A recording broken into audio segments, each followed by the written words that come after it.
All men are created equal, that they are endowed by their Creator with certain unalienable rights. Life, liberty, and the pursuit of power. If liberty means anything at all, it means the right to tell people what they do not want to hear.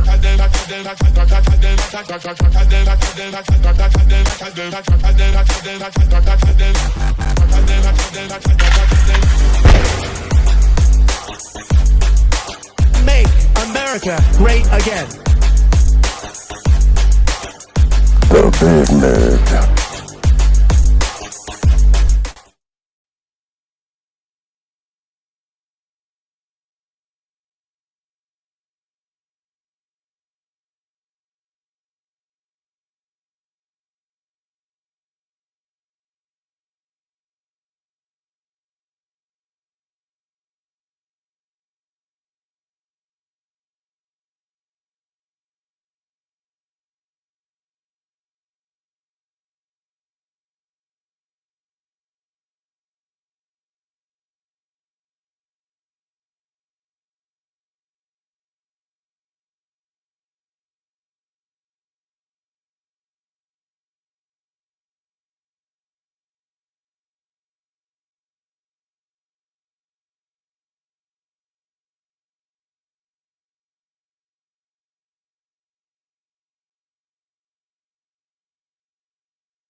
Start over. Yeah, okay. So welcome back to the Big Mig Show. I guess we didn't have sound there. Apologize. I had an audio glitch. We appreciate you guys being here. Of course, it's all about the truth on this show. You know, of course, better to be hurt by the truth than comforted with a lie. Myself and George Ballantine here to host you guys. George, like I said a minute ago, you guys didn't catch it. We were talking about Bitcoin, talking about, him being in a better mood. I think he is. He's smirking there. So you know how that goes.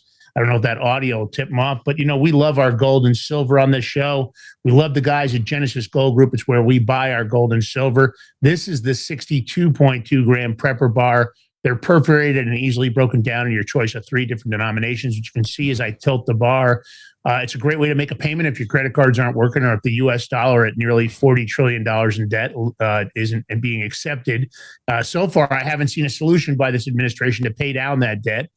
And I don't care whether this is for diversification or asset protection from inflation, economic turmoil, or in this case, it's very unique for utility for barter and trade. The Prepper Bar makes a perfect gift for all those precious metal lovers out there, pretty much for everybody at these prices, who isn't going to want some gold and silver?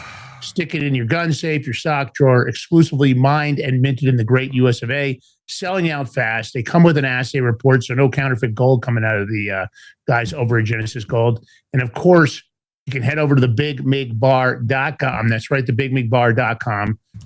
Use all caps PREPPER, PREPPER, PREPPER.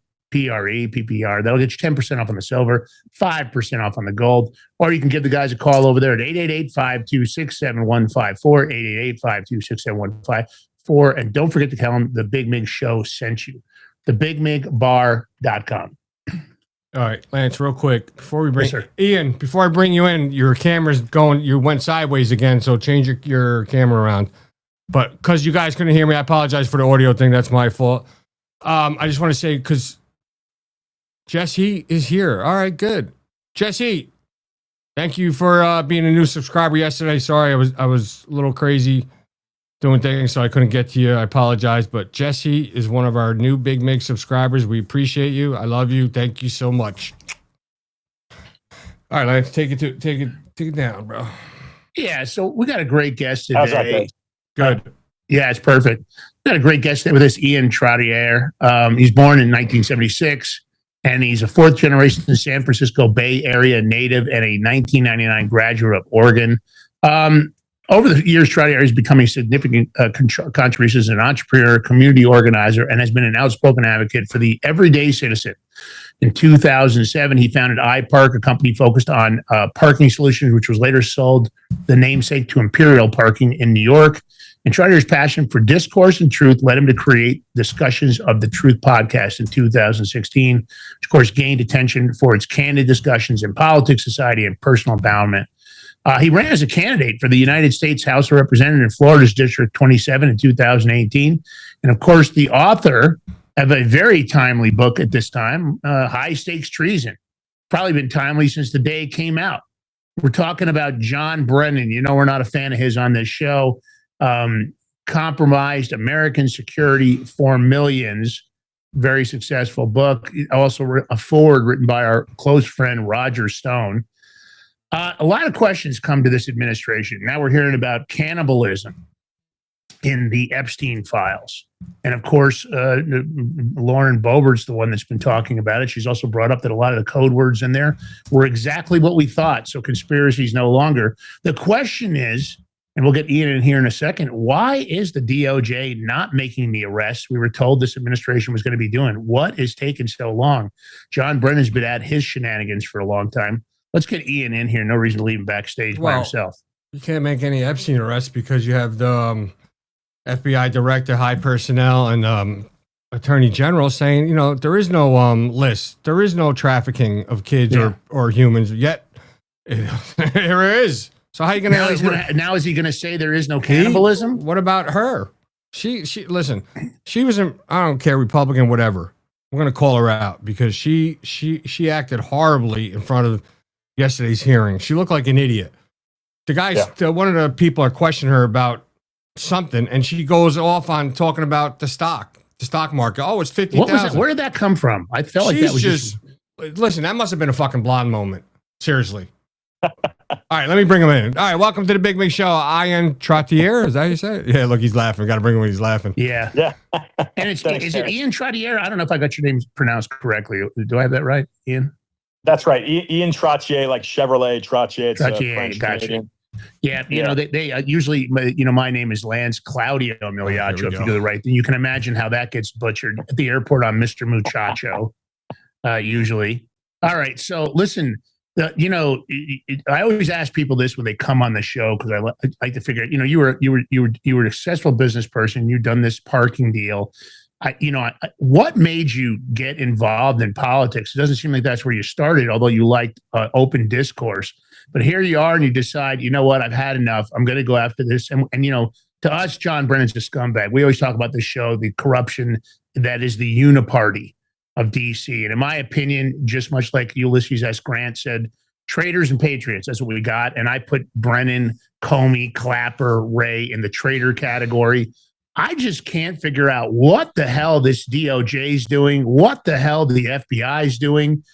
We were told one thing. I don't know who you voted for in this last election, Ian, but we were told, hey, man, we're going to fix this. I got the book Government Gangsters right back here on the shelf, an autographed copy from Cash Patel. He's a friend of ours.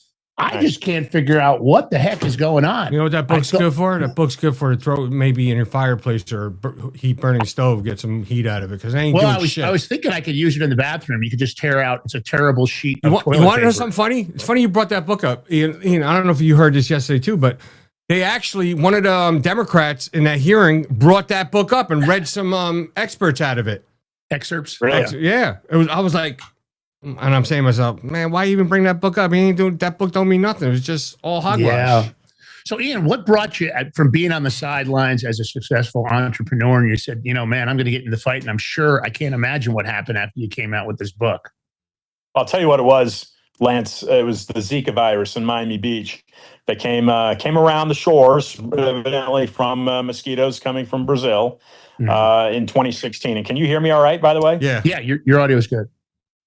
So from the Zika virus, I started looking into the arguments made against it, right? Being a benign virus, yet the CDC was saying it was this nefarious or this threat to human biology. Yet I see studies out of I think going back to the 1930s it was in the Uganda forest, funded by the Rockefeller scientists, and from there I just kind of kept digging economically, right? Because it's the follow the money, follow the money, follow the money.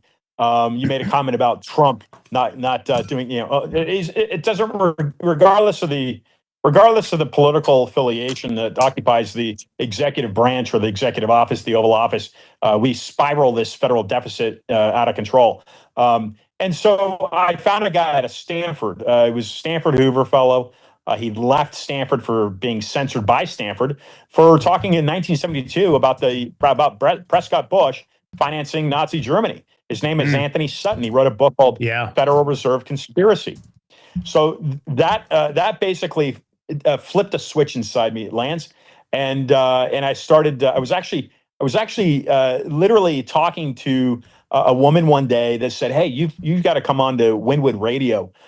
This is back in 2016, and that's what started a weekly program for me, talking about government corruption. And I just kept going with it.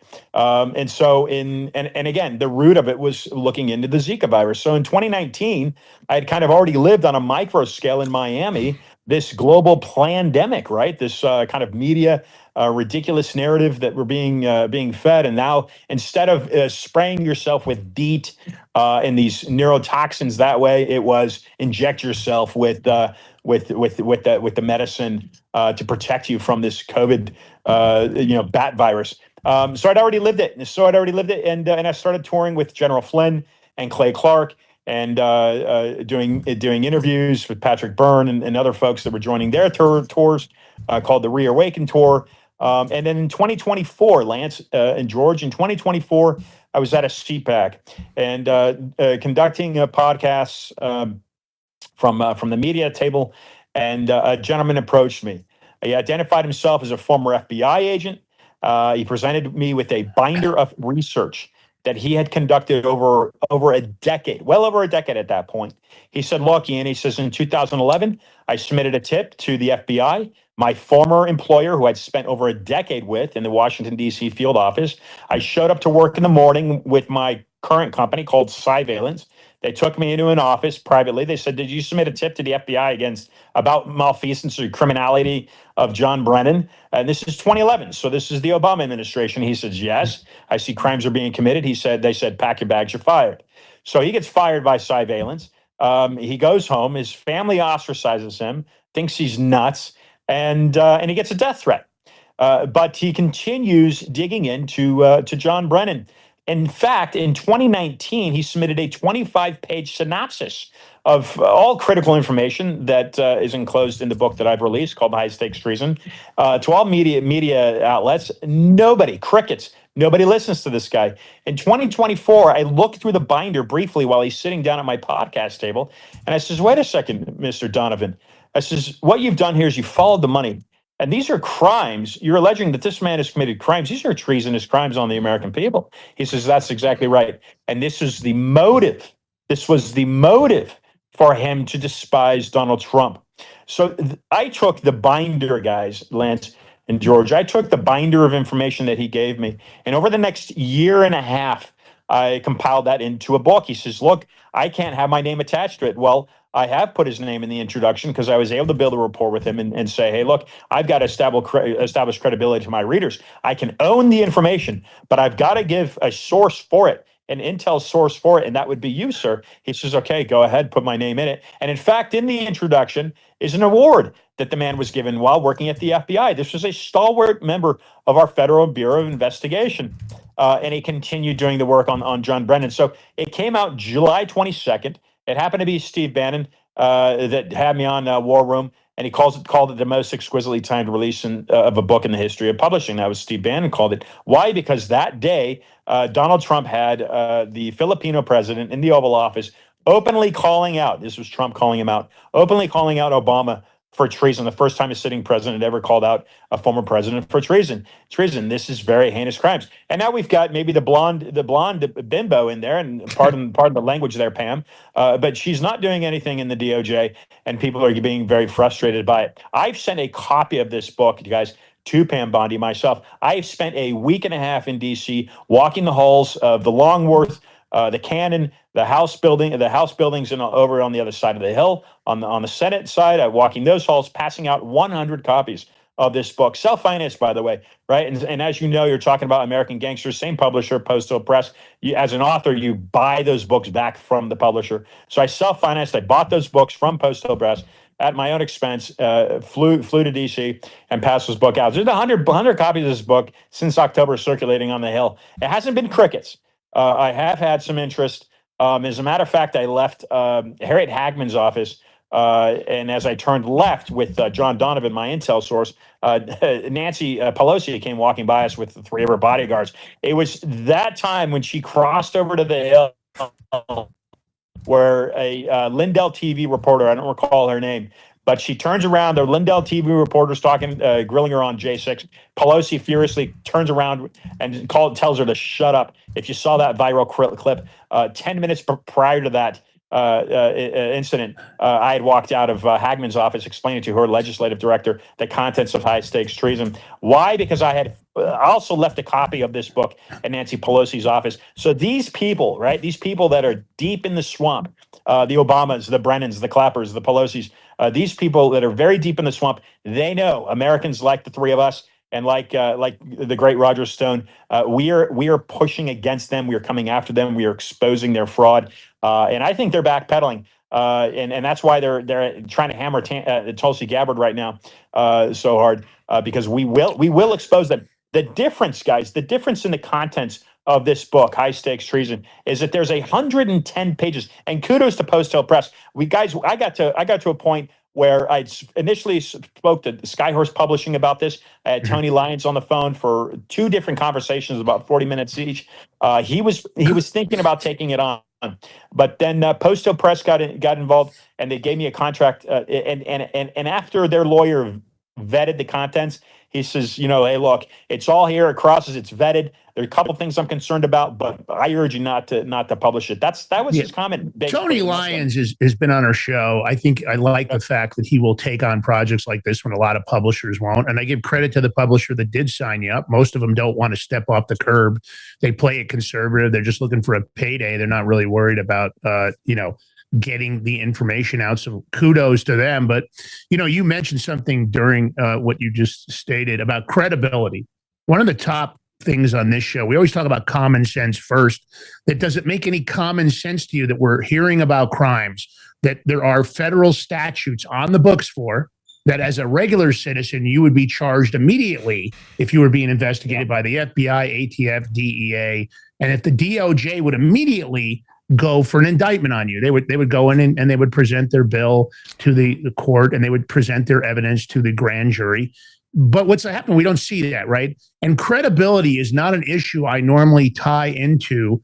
I don't use those two in the same sentence because I don't think the FBI has any credibility. George, we've talked about it over and over again. Oh, we are finding that the good agents, like the one you just mentioned, we have friends that were agents that are no longer agents, basically felt like they were being turned into criminals and they left because they saw evidence being covered up. They saw crimes being covered up. Most recently, we showed the letter, the email on here where the FBI is questioning the head of an investigation before they're redacting. Should I be redacting the U.S. presidents that are in the Epstein files, the Secretary of State, these celebrities? But again, that wasn't what the redaction is supposed to be about. The redactions were supposed to be redactions for victims and nothing else. Yeah.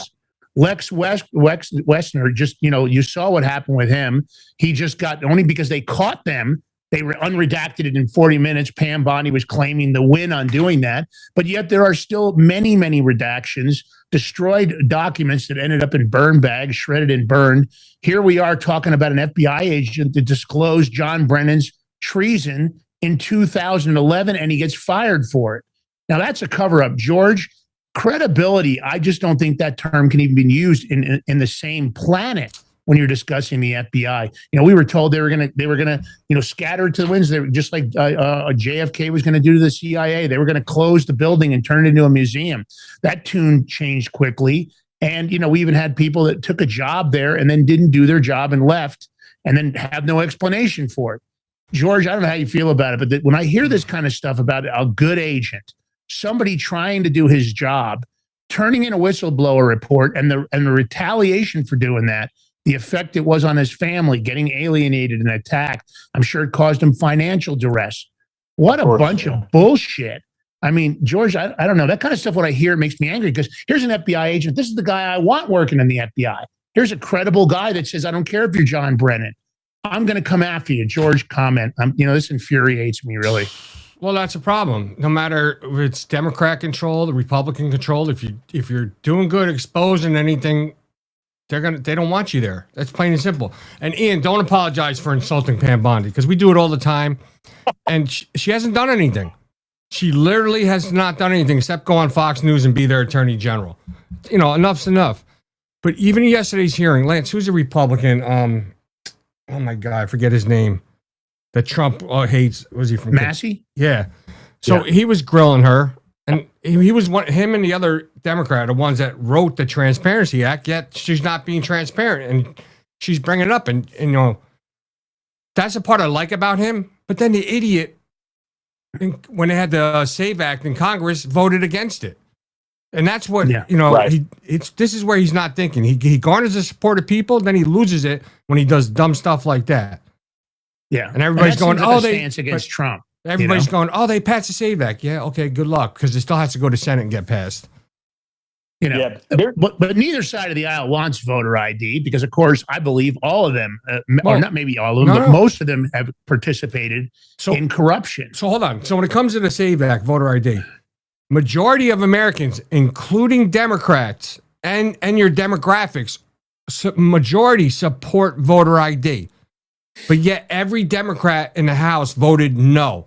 And this is how they're not looking at their constituents and what their constituents want. They're looking at what they personally want. And why do they want this? Because they know if that SAVE Act gets passed, a lot of them are not going to win elections through the cheating and stuff. That's the biggest problem. They're not listening to their constituents on both sides. And you're 100% right. And it's disgusting, really, because, look, you need an ID to buy a gun. You need an ID to get on a plane. You need an ID just about for damn everything else, go into a bank and otherwise. But, of course, one of the most important institutions, our right to free and fair elections, all of a sudden for that, you don't need an ID. But, of course, we all know that's got to do with the illegal immigrants, right? They wanted to create this 40 million deep ghost voter pool that magically all of them would vote in any manner that they wanted them to vote in, whether it was Republican or a Democrat. And that was how they controlled elections. They got the dead Mocrats on the voter rolls. We've got the ballots that come out from under the tables. We've got destroyed ballots for Donald Trump being dumped in fields, dumped into shredders. But that's the problem. And what I don't like, George, is this upper class, this top tier of people that don't have any obligation to the law. The laws in the United States have always been about equal application of the law, and that's not what we have.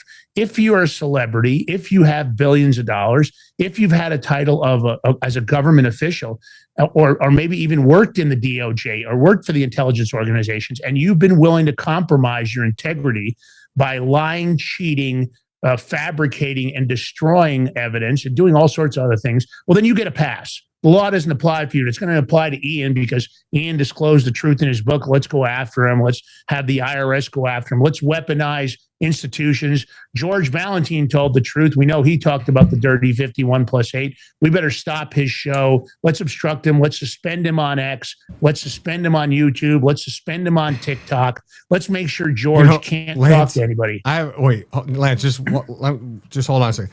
Ian, quick question. Do you work for the government in any capacity or any form? Never have. Okay. Here's a gentleman, people. Wrote a book on Brennan, exposes all the crime and criminality of him, treason, but yet the DOJ can't even come up with charges on him yet. But he did it. So what's the problem here?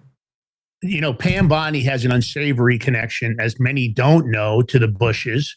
She was very close to them. I really don't understand how she got picked for AG. I would have much rather had Sidney Powell take a run at it. I don't know if they would have approved her, but I can think of other people that I believe would have done the job. She keeps, like George said, she's so busy doing interviews. It's even the Civil Rights Division. When I see the head of the Civil Rights Division, I see her over there and she's putting up videos of knitting. I could give a shit about knitting. I want people's civil rights protected. I don't want to see Pam Bondi on Fox News for the next 3 years. I've had it with her freaking interviews. I think she's wasting a tremendous amount of time getting optics. She did a shitty job in yesterday's hearing yesterday. She could have had real arguments. But again, the American public is waiting for the deep state to be cleaned out, Ian, and I don't see it happening at all. Yeah. So if we look at the DOJ precisely, and Todd Blanche is someone I've been told is being a block from getting things done. But more critically, right? So we always have to look in these organizations. You said Todd Blanche? Yeah. Yeah, it's all behind Susan Wiles, by the way. But go ahead. Yeah, Susie Wiles, right? But there's something critical in the DOJ precisely, and that would be the woman that is the CFO. She's controlling the money. She's an Interpol agent, and the crossover between. And what is her name, Ian? I'm not familiar with her. It escapes me at the moment. We can type it into the Google engine, but that'd be critical if one of you guys can type that into the Google engine. Because what do you want me to type? Go ahead, tell me. Just type in CFO of the DOJ. CFO? She should come up. Yeah, CFO. Yep. Jolene Ann Laria? That's correct. Yeah. And she explain the connection. How do you know that she's an Interpol agent? Oh, you can see it in the bio. You can see her connections in the bio. Why the hell do we have an Interpol agent from a foreign agency involved in our Department of Justice? Can anybody in the administration explain that to me? And Ian, can you explain that to the audience? Because to me, that's like saying, oh, we just took one of the Mossad agents. He was the head of the Mossad, and we moved him over, and he's going to be working for us at the CIA.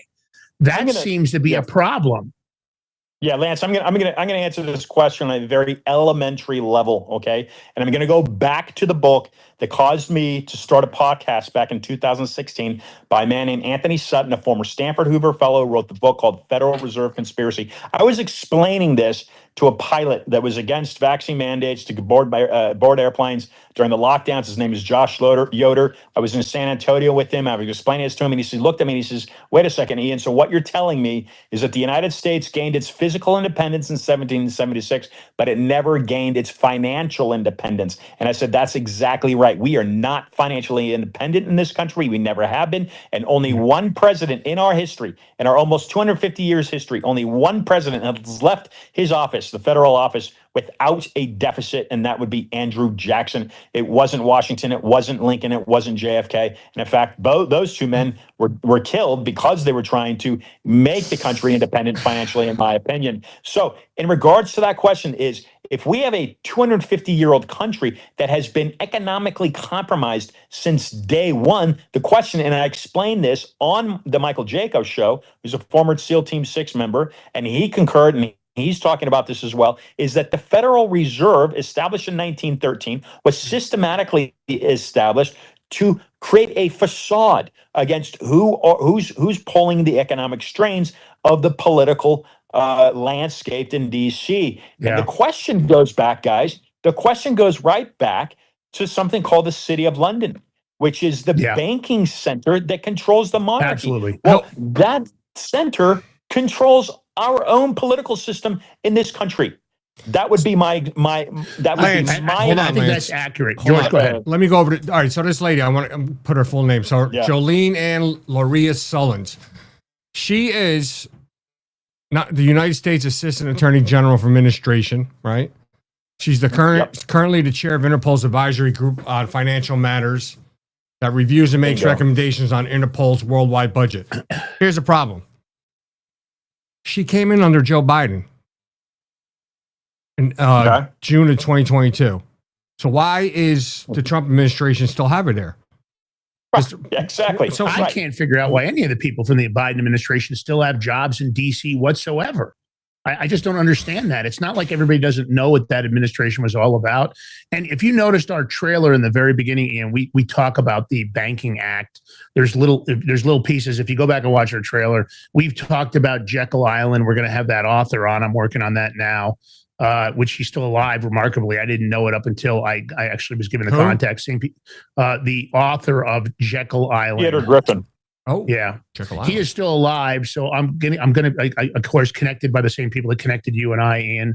I'm going to go ahead and get him on the show because if anybody knows about it, it's him. But we've been very vocal, about our beliefs of the fact that the Federal Reserve should be canceled. Of course, we've got a private institution held by private families and private banking cartels that are controlling our dollar. They charge us face value for something they print for, pennies. Then they charge us interest on a fiat currency that isn't backed. I'm questioning whether or not the gold is in Fort Knox. We saw some stuff in the report that Epstein talks about that the person that wanted to divulge it was actually executed. He was working for the federal government and was going to go vocal, and he disappeared. That's actually in the recent Epstein documents. I can't think of the gentleman's name, and he was going to disclose that the gold was gone. And then, of course, we heard about Donald Trump and Elon Musk, and they were going to do a walkthrough audit with cameras and show everybody the gold. And that went away because, of course, if the gold's not there, the U.S. dollar would tank overnight because that would mean it absolutely has no backing, even though the majority of it has no backing as a fiat currency.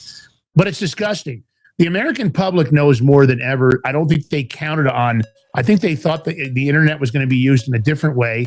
And here we are exposing the truth. Listen, that means we got to take a short break. When we come back, we'll be here with Ian Trottier, George Ballantine, and myself, Lance Miliaccio. While we're on the break, take that live link, share it far and wide. We'll be right back. We're going to be talking about more of Ian's book, High Stakes Treason, how John Brennan compromised American security for millions, and he's still walking around free. Yep, Pam Bondi sucks. I'll go on air and I'll say it. She sucks. We'll be right back. Stay tuned.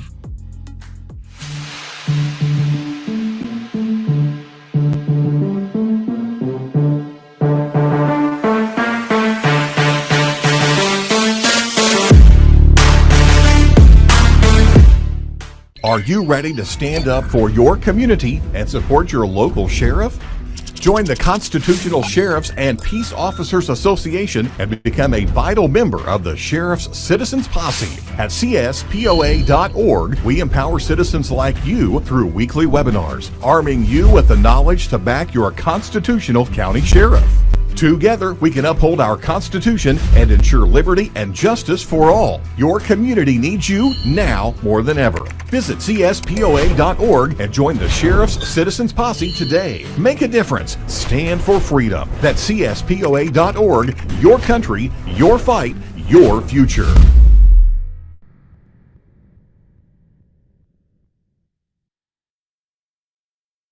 What if you could predict your financial future? And what if you could trade on it? Introducing Block Trust IRA, the future in your hands. An astonishing 88,000 millionaires were created last year from the Bitcoin boom, and you could be next. Block Trust IRA is the only crypto management firm powered by AI-driven strategies, ranked #1 in the world by Bitcoin Magazine. The Block Trust IRA platform is built for everyone, from first-time buyers to seasoned investors. Predictive AI technology that was once only reserved for insiders and elites is now available to you. It's time to leave the old buy and hold strategies behind. Your assets are protected with military-grade security, offline cold storage, and $200 million in insurance. Visit BlockTrustIRA.com to book your free consultation and ask how to claim up to $2,500 in deposit bonuses today. Bitcoin changed the game. AI changes the strategy. Hi folks, I'm here today to introduce you to the Prepper Bar from PrepperBar.com, the most unique precious metals product we have seen in a long time. These 62-gram bars are perforated and easily broken down into your choice of 3 different sizes to fit a multitude of needs. Whether it be from asset protection from inflation, economic turmoil, or its unique utility for barter and trade, the Prepper Bar makes a perfect gift for all the precious metal lovers out there. Exclusively made here in the USA and selling out fast. Available in both gold and silver, these slim Prepper Bars fit neatly in your wallet, and their utility enables use in any situation. Forged through rigorous training and honed by the finest instructors on Earth, these canine units serve beside our nation's warriors as they fight to preserve what we cherish. When these warriors complete their duty, the Warrior Dog Foundation provides them with a home deserving of the service they've given us all. At our state-of-the-art kennels, they receive rehabilitation and care suitable for heroes, because that's what they are. Be a part of giving them a future today. Visit warriordogfoundation.org.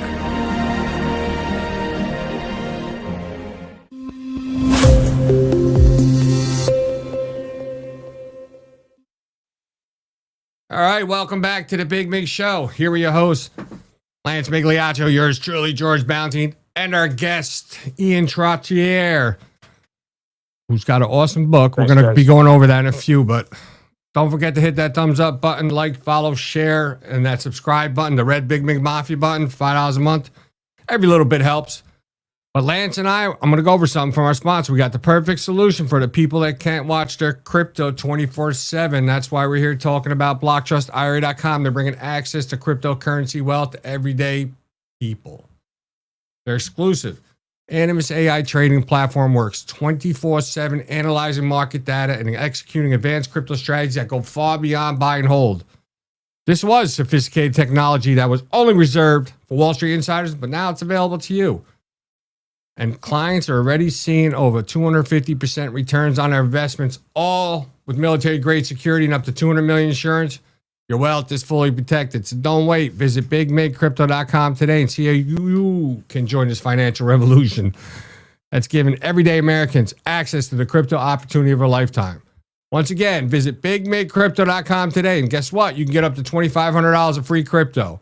QR code's right next to me. Take a screenshot, save it to your photo files. We'll go there later because we got some book talk to do.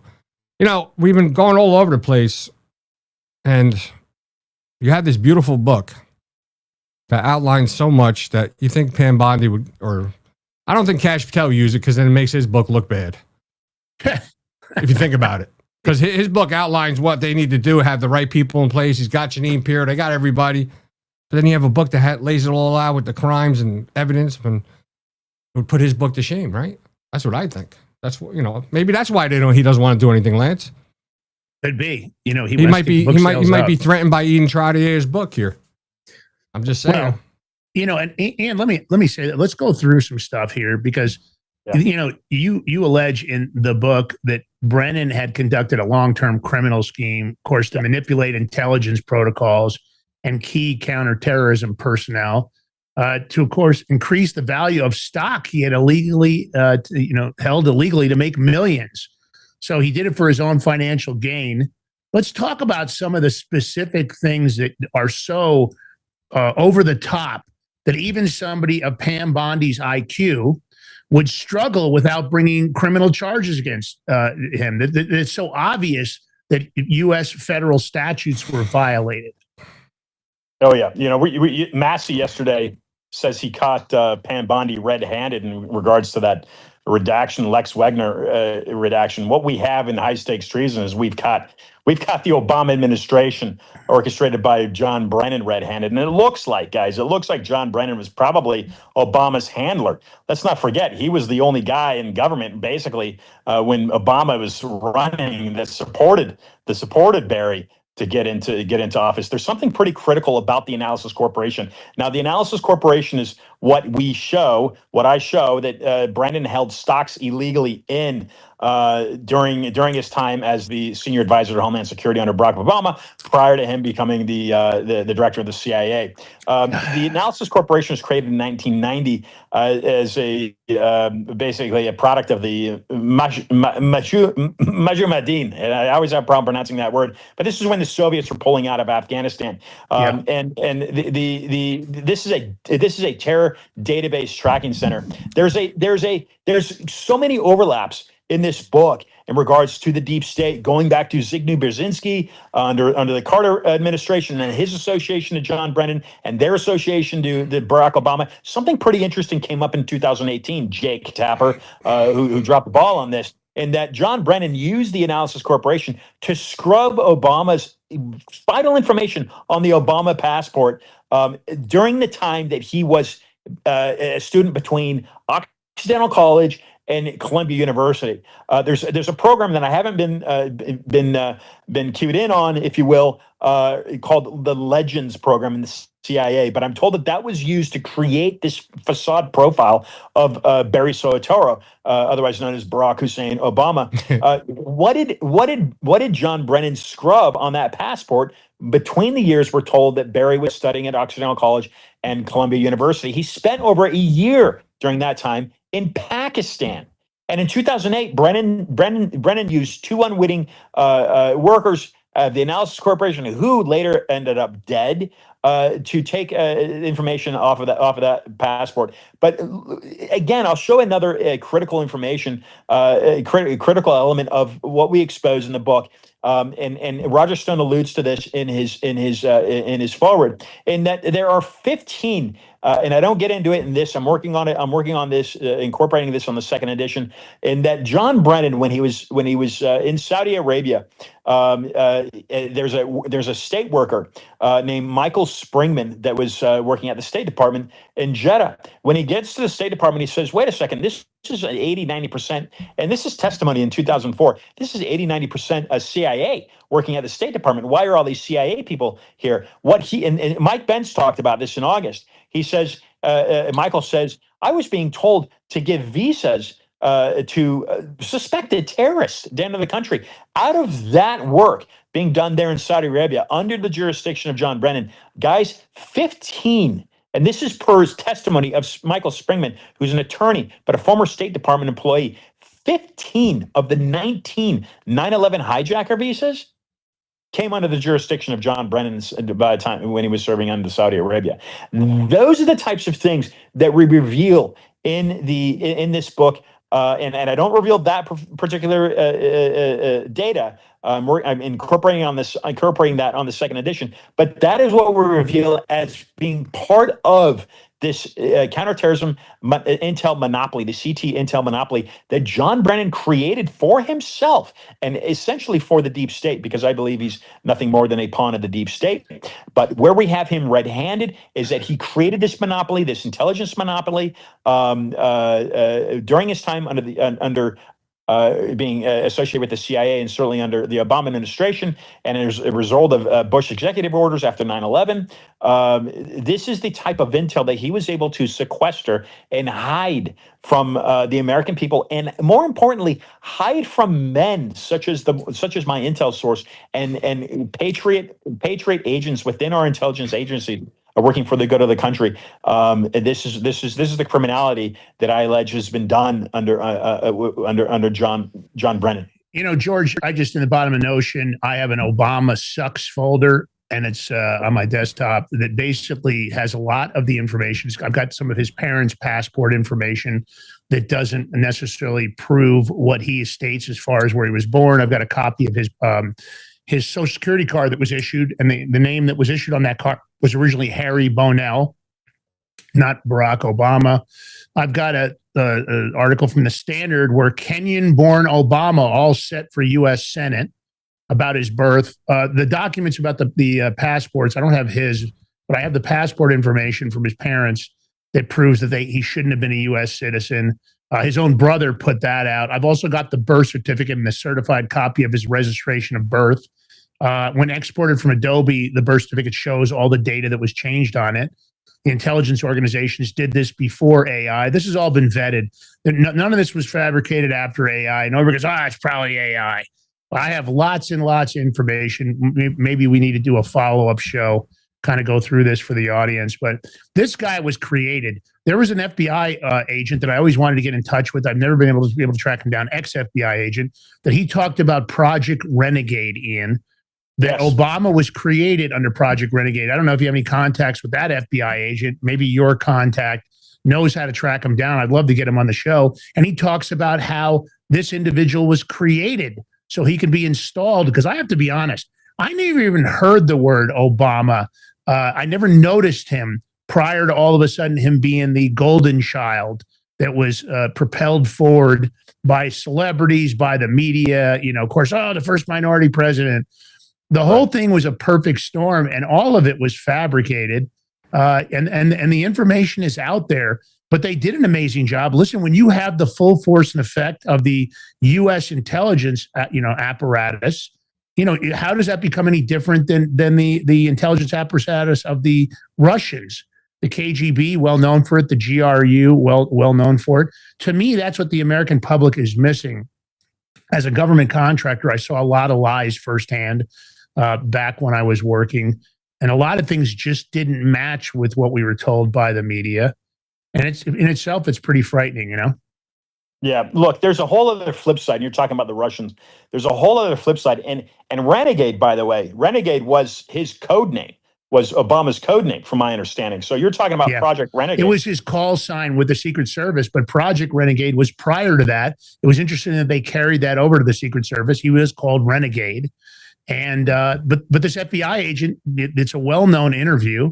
I just haven't been able to find the guy. I'd love to locate him because he goes into detail about this manipulation of the facts and the creation. And at that time, I don't think he knew it was Barack Obama. He heard about the operation, talked about the details of the operation, but just didn't know which political official it was. I'll look into it more and and get some information to you. I'm not sure about that. But what I want to point out for listeners, something critical here. We're talking about exposing the Epstein's files, and Pam Bondi's got a golden moment here that she's too concerned, evidently, about the stock market. But exposing this Epstein fraud is very critical in taking down the elements of the deep state. John Brennan orchestrated the Russian collusion hoax. We know that, and why? My argument is because of the contents of this book, because he hid these illegal stock options that he held in the Analysis Corporation when he shouldn't have. It was a complete conflict of interest. He lied to Rachel Molinaro, on a Norm Eisen official, on that 2009 ethics waiver. And instead of converting the 401k into an ROA, the company was changed. The name change. We have the SEC document in the book. It shows all of this. He went from a 50,000 evaluation of the stock in 2009 to just shy, when it sold a couple years later, to just shy of $5 million. And that's just one example. That's just one example of what I would allegedly illegally held stocks and misconduct while he was serving under the Obama administration. But the flip side here with the Russian collusion. Hey, 1 second, Ian. George, I'm going to restart my internet. It seems to me they don't like me talking about Brennan. I'll be right back. Oh, I just realized you were gone. Yeah, it's my internet. Be right back, guys. That's all right. Go ahead, Ian. Keep going. We don't need. So the other side of this is, I believe, that Brennan and the malfeasance that's exposed in high stakes treason served as his motive to coordinate with Christopher Steele and Stephen Halper and Sir Richard Dearlove out of Cambridge University to coordinate the Russian collusion hoax. And something critical in this is the testimony of Jared Siegel in 2023 to the Senate, where he exposes the Hamilton 68. This is how the Democrats, on that side at least, used big tech to manipulate the 2020 election. They tried to show in 2016 that it was Russian bots that were used to get Trump in office. That's complete fabrication. They said Michael Flynn had an inappropriate relationship with Svetlana Lakova, who is a historian student at Cambridge, which is, I contacted Flynn 3 weeks ago, and I asked him to introduce me to Svetlana Lakova. He didn't know how to contact her. So that was a complete and total fabrication. But as far as the election rigging in 2020, we know that CNN played a critical role in that, and that's exactly why Gabbard has gone into Fulton County recently, because of those. I remember watching the screen. I was in Miami that night, and the numbers just completely flipped on us, right? Well, that's why Democrats say math is racist, if you ever hear them say that. They do. I mean, when you tally votes, the number goes up. They never go down because you're counting, you're adding. And just like you said, even on CNN, all of a sudden you see the vote number, 100, let's say 250,000, then it goes down to, I don't know, 175. How is that possible? People should look into what Patrick Byrne has been talking about. Now, Patrick Byrne is has said that he was recruited into the CIA in 2006. Yeah. Who was he recruited by? David S. Cohen. David S. Cohen was head of OFAC, which approved the sale of the Analysis Corporation, then known as Sotera Defense Solutions, to a UK-based, Hong Kong-based domiciled company. That was David S. Cohen. He later then rose up to become, I believe, deputy, and then later head of the CIA. So he's very much part of this cover up. And Patrick Byrne, of course, has come clean and exposed the fraud in this. And something key is the data center in Belgrade that John Brennan created with the Chinese company, the software company, Huawei. That's Huawei. Right. Yeah. Like even the Serbians were involved. We know that for a fact. You know, we could take all these people that, you know, talk about the election. We could put it out there. I just got banned. My TikTok account got banned last Friday. Wow. Over a week ago. Only because we were talking about the Georgia stuff, about the FBI raid and the information they found, and you know what the people in Georgia, when they brought it to the Georgia election board about the votes and all that, they banned me for that. And I'm saying, I'm like, wait a minute, a U.S. company, U.S. people bought TikTok and they're banning us, still banning over this, because that same 3 different posts, videos went up on every other platform. Nobody else had nothing to say about it. It's all good, except now TikTok. The problem is we can show the evidence. We have good people that are on the inside that are exposing it. It don't mean shit unless there are consequences. This is the problem. Nobody's going to believe your American public is not going to believe nothing unless they see people in court, evidence in court, and there's convictions or consequences. No one's going to believe it. They're all going to just keep calling us crazy and this and that. So we'll see. I mean, look. No, I agree. I agree. The FBI has that stuff from Georgia. You know how long it's going to take them and their experts to go over all that data? They're going to have to go through all that. Yeah. Forget it. You're not going to, I mean, will we see anything this year? I don't know. I mean, you're not going to, I doubt it. You're going to see anything before the midterms. And we're screwed. They don't get anything voting passed, any of these voting laws passed before the midterms, we're screwed. And then all you're going to see is impeachment hearings on Trump, Bondi, Kristi Noem. It's going to be a freaking clown show. That's where we're headed. And I don't know why Trump thinks we're going to kill it in the mid. He put a post. There's no way. He's being so ill-advised. It's by delusional people in there that, you know, they want to see Trump fail. Even there's people in Trump's admin, they want to see him fail. And that's what we're headed to. He's completely compromised. And in 2015, when I listened to him give 2 different pre-candidacy rallies at Doral, this is 2015. He wasn't even a candidate for president. He says he'd run as an independent and self-financed. He later joined the GOP ticket, and I thought to myself, what deal did he make with the GOP? And you bring up Susie Wiles. Now, I don't know enough about Susie Wiles. I've introduced her to this book. She hasn't done anything, but there are definitely handlers over Donald Trump in Trump 1.0 and Trump 2.0 that have him very, very much compromised. Whether he knows it or not, I don't know. I would think that he's a pretty wise guy. He's got to know it. I don't know why he's not pulling the trigger. But the other thing would be Palantir, Peter Thiel, and some of these technocrats, right? Well, who was with Peter Thiel? Our vice president, right? Didn't he? Was it Peter Thiel? That's correct. Yep. So I mean, listen. The main once financer again, of JD Vance, absolutely. We could talk all of this. Like, listen, I love Trump. I think he's being ill-advised. The people ain't, even though the economy is changing and it's getting better and all this stuff, people are not feeling it. We ain't feeling it. So if he thinks he's going to win off of that, they're sorely mistaken. And listen to the regular people. Don't forget about your advisor, because your advisors don't know what's going on. And I think we're going to get hammered midterms. Yeah. And I'm not looking forward to it. Well, it's not looking good because in 3 years, it'll flip the dialectic, right? We'll flip back over to the left side. And the problem is, what we see is the Democrats have no problem. They have no problem going after Republicans. And that's the reality we'll be facing. For some reason, the Republicans can't get the job done. I don't know why they're doing that, but Pam Bondi needs to be removed, in my opinion. No, if it was the other way around, there'd be so many hearings and probably consequences and arrest. I mean, look, they went after Trump, the former U.S. Senate president, and brought charges onto him and through multiple states. But meanwhile, we can't get nothing done. So what does that tell you? I mean, it's crazy. Everybody talks a big game, and I'll say it. I don't care. We had Cash Patel on the show. We talked about that book and everything. Great. Had high hopes. Dan Bongino, when he had his show before he became one of the FBI, he was very outspoken. And it's just, I don't get it. Not even full year there, he left. Whatever the reasons he left, but don't go around saying, all this stuff, this, and not get stuff done. You have the second highest position in the FBI. Figure it out. Get it done. But obviously, there's something more going on. The deep state, man. It's sad.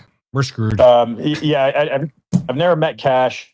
But Cash disappointed me with his handling of the Charlie Kirk investigation, and so again, it's an element of, I think, that the corruption in the deep state, and this is why I always exhort that viewers and listeners take a more of a historical approach to understand exactly where the strings are coming from that are manipulating the landscape in D.C. And look, the United Nations is not on our side.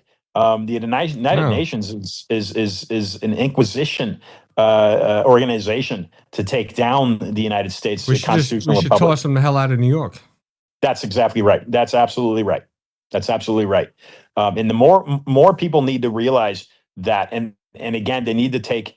This is what I advise: people need to take a historical approach to understanding exactly the threats, the foreign threats that are disguised as being an ally, if you will, to the country, that have completely invaded and the country and are taking it down systematically. They're doing it systematically. But going after, and this is of course why I push the contents of the book so much, because we've got it all spelled out here. I've contacted Mike Davis. It was actually very complimentary of Pam Bondi yesterday. Mike Davis runs Article 3 project. My understanding, he's been helping Jason Quinones in that South Florida subpoena of John Brennan in that Fort Pierce-based grand jury. He's gotten a copy of the book. I've sent him an email. I've got his phone number. I simply can't engage. I can't engage him on the contents of this book. But you brought up Thomas Massey, and Thomas Massey's office, his legislative director. I sat with him for an hour talking about the contents of the book, and Thomas Massey was one of the people that I was told was very intrigued with this book. So I would say, yes, we have to simply keep pushing from where we stand and demanding that criminality be held accountable. And look, it's not that I have a vendetta against John Brennan. It's not that I have anything opposed to him. I don't. I really don't care about the person. From a layman standpoint, I would look at him and say, okay, hey, thanks for serving your country. But once I received that binder, once I received that information, go ahead. You would say, look at him, thanks for serving our country? Yeah, from an outside perspective, right? From a layman's perspective, basically unknowing of the contents of the book. Gotcha. You're right. Okay. But once I receive, don't get me wrong. Once I receive the contents of once I receive the binder, which is the intelligence that I created the book from, that's when I'm like, wait, no, hold on. This guy is a traitor to this country, and we, the people on the grassroots, we must demand We must demand accountability. We can no longer rely on people that are in the Trump administration. We simply can't, and we've got to raise our voices. We've got to tell neighbor, whatever it is. We're in the grocery store line. That's how it starts. And look, we're doing a pretty good job of it. We simply are. We're doing a pretty good job of it. I have full confidence and faith in the American people. But we've just simply got to keep pushing forward. Yeah, I mean, we do, and it's like, hopefully something comes out of something, because, I mean, what's the reason we do all these shows and, everybody puts the work in, try to expose it. And I keep saying this, and I'll say it again. I think everything, our government, FBI, it's too far gone. Only way we're going to ever get anything done is if we disband this government and start over, implement a new one. And I say this wholeheartedly, doing it peacefully through the court systems, where you need a whole financial backing, the right people with that money and the right law firm or lawyers, whatever. It probably could get done, because if you could expose all the, we have a good argument. I say that we have the evidence. It says in our Constitution, the people can fucking start over if we want. And I think that's what we need to do, because you look at it, just Trump and his administration, he put in Cash Patel, all right, Bondi, whatever, Dan Bongino, a bunch of other great people, but nothing's getting done.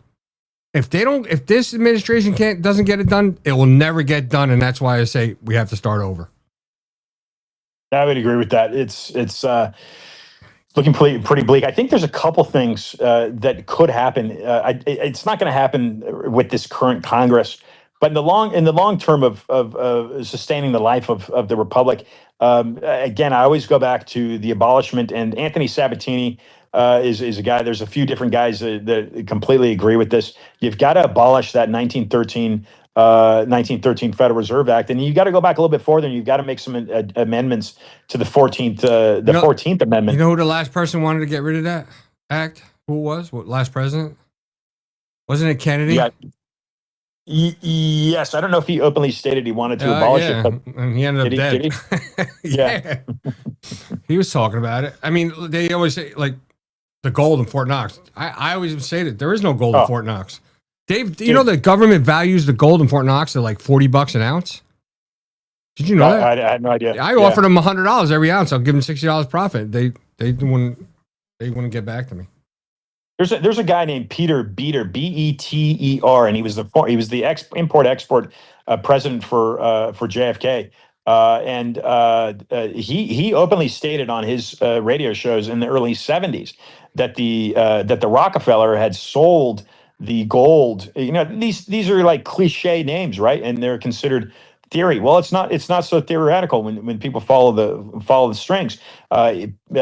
Peter Beter had stated that he stated that the gold had been sold by the Rockefeller to the Rothschild at well below market rates back in the early '70s. He was telling the American people over his radio shows then that there was no gold in Fort Knox, and the Federal Reserve itself has stated that it itself doesn't have any gold. It has no reserves. So this fiat system that we're running is well on its way to a complete and full collapse. If we can save it before then, I don't know. That's up to, we'll see. But the country it looks like it's probably going to become bankrupt. But I think it will transition to this cryptocurrency platform is what it looks like. I don't know. But my point is this: in the early '70s, a former JFK official was saying there was no gold in Fort Knox. And there simply cannot be any gold. There's no gold in Fort Knox. You and I completely agree on that. I mean, look, Elon Musk and Trump, they both said they're going to go over there and audit it. Yeah. Mm-hmm. And that just died out. What happened?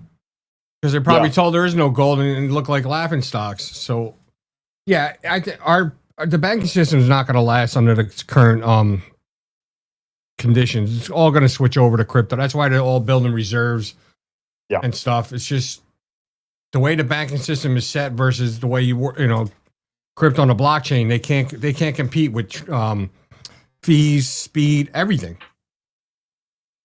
People can make so much more money crypto just staking their crypto like an interest account and a bank account, get more make more money off your crypto than you will in a savings account or a CD or anything. That's the beauty of it. and it's quick. You just bam, you could send somebody money wherever you want. It's instant. It's not like with, like a $2,000 wire transfer on a bank. Both ends are getting charged $25. That's crazy. Wow. $25 on both ends. It's ridiculous. And they want to know why. They're the ones trying to stop the Clarity Act from being passed to bankers because it's going to, think it's going to ruin them. That's why they're all scrambling to get on board now. Yeah, Jamie Dimon from Chase, he hated crypto, was so against it. Now he's integrating into their systems. So, wow. Yeah. People think crypto, the problem with crypto is people think crypto, they think Bitcoin, but because it's not, there's no monetary value. It's not backed by any precious metals or anything, or they automatically look at meme coins. Yeah, no, there's more to crypto than that. Forget about meme coins. Meme coins are garbage. Sometimes you can make a quick buck, but they're dying out. So you have to go to the tokens. That's where the money is.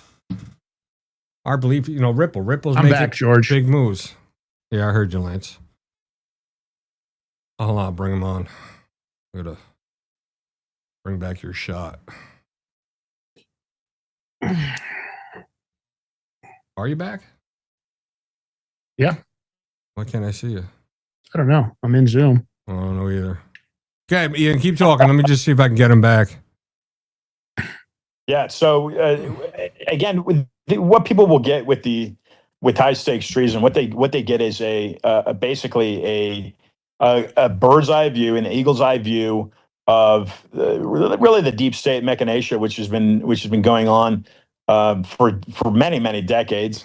But we've got a culprit in John Brennan, and we show how this communist that voted for Gus Hall, and he stated that under the lie detector test back in 1976. Gus Hall was the Communist Party candidate for U.S. president.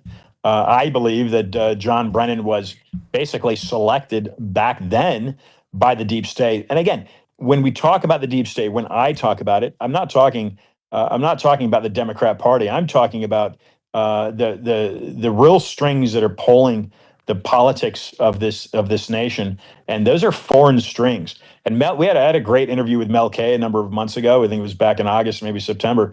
And Mel K, if people aren't familiar, has been looking into and researching, and I think she's writing a book. It may be out now on the Bank of International Settlements. The Bank of International Settlements regulates basically all central banks globally. And that would be the Federal Reserve is a central bank. They're regulated essentially subservient to the Bank of International Settlements. But as we stated earlier, it makes a pit stop. It makes a pit stop in what's called the City of London. And to make a clarification, the City of London is not Buckingham Palace, Hyde Park, and these different tourist attractions. It is a small neighborhood. That would be metropolitan London. City of London, formerly known as Londinium, the initial Roman banking center that William the Conqueror in 1066, William of Normandy, was unable to conquer. And this, you could go on to cityoflondon.org or .com or whatever it was a number of years ago. I don't know if you can still do it. And you can find the treaty that was signed, that granted, that stated that William was unable to conquer Londinium, but he was obviously able to conquer the British Isles. The British people have been fighting this for many centuries. This is why they are still running a monarchy system, because that banking center controls their monarchy. And to give an example, Charles today, he would ask permission to enter London. This is a fact. He must ask permission to enter London and speak to what is known as the Lord Mayor. It's not the other way around. It's not Charles controlling the bank. It's the bank controlling Charles. And George Washington, as a matter of fact, well, he owned shares of what was called the British East Indies Company. The British East Indies Company was a trading vehicle created through the City of London. And it connects directly to the Skull and Bones Society that Bush was grilled on when he was running for president 25 years ago or so. The Skull and Bones Society is a conquest hidden conquest infrastructure at Yale University. Yale, who the namesake and creator of Yale University, was one of the largest shareholders of the British East Indies Company. Let me explain something for viewers, and they can Google all of this stuff. They can cross-vet all this stuff. John Paul Jones, the flag that he flew on the Delaware, on the USS Alfred, was identical to the British East Indies Company flag, and that would be known as the U.S. Grand Union flag, the initial flag of the Republic. That flag predated and predates the Star Spangled Banner by Betsy Ross. The U.S. Grand Union flag was our first flag, from my understanding, and it is identical to the British East Indies Company flag. You have the 13 stripes, and then you have in the canton not stars, but you have the Union Jack, and that would be the three crosses representing the three different saints of the British Isles. That is what the Union Jack is. It's three different crosses, and that is what appeared in our initial flag in this country called the U.S. Grand Union flag. That is a British East Indies Company flag. They will remain a main financer of that American Revolution against the British. But the difference is this. Washington was fighting King George III. That was the conflict. However, both of them were being funded by the City of London.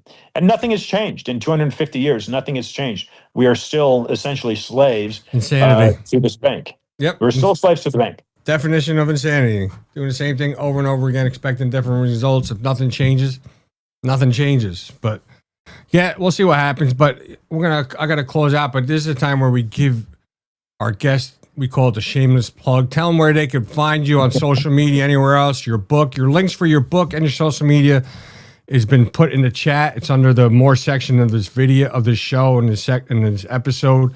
So all the links are there. But take it away. Okay, so Instagram, Ian Trottier, you can follow me there. I post there. Twitter, or X, or rather, Real Ian Trottier. That's Trottier, as you see on the screen. High Stakes Treason.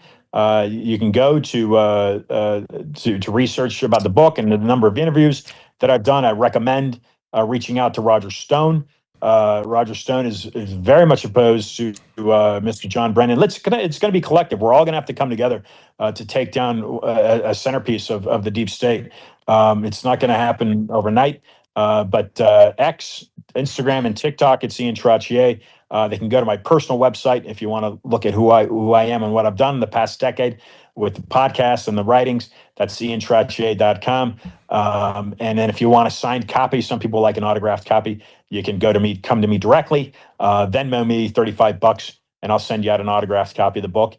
And I sold one yesterday, so people like those as well. But if you want a copy, the fastest way to do it would be on Amazon. Just type in High Stakes Treason. It was I think ranked 47,000 out of the top, or how many books Amazon has, 5 million. A couple days ago, it was selling better than Nancy Grace's book and Miranda Devine's book, and Tom Cotton's book. So I don't know where it's ranked right now. Those fluctuate quite a bit, but go to Amazon, High Stakes Treason. You can get an Audible copy, or you can get the Kindle copy, or you can get a hard copy, and I think you can get it within 3 days. Amazon will give it to you. Postal Press, Bombardier is the imprint, and appreciate your support. Are you on any social media? X, anything? Yeah, X, Instagram. X, to repeat, is Real Ian Trottier. Instagram is Ian Trottier. TikTok is Ian Trottier. Right. And I make frequent posts. What state are you in? Just asking for me. I'm currently in the state of Montana, but I'm a California native. Nice, Montana. All right, everybody. Listen, Ian, I want to thank you so much. I mean, I look forward to reading the book. I have to get a copy. Thanks, George. Should get a signed copy.